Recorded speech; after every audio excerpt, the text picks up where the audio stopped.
স্কুলে হয়, আর ওখানেও অঙ্গনবাড়ি কেন্দ্র নেই।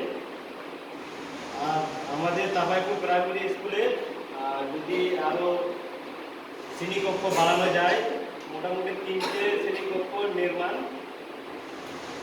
আর তাপাইপুর সরকারিতে এসএসকেতেও শ্রেণীকক্ষ নির্মাণ, আর তাপাইপুর রাজাপুকুরে এসএসকেতে শ্রেণীকক্ষ নির্মাণ।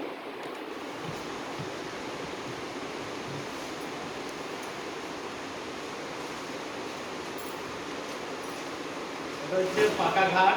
রাজাপুকুরে অন্তত 2টি পাকা ঘাট, ঘাট নম্বর হচ্ছে 1256।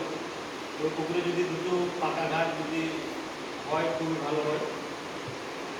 শরীরপাড়াতেও একটা, সলপাড়াতেও, আর মাছপাড়াতেও।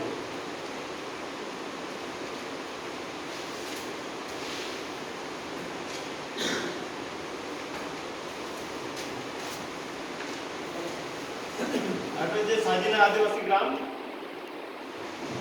সাজিনা আদিবাসী গ্রামে ড্রেনের খুব সমস্যা, সেটা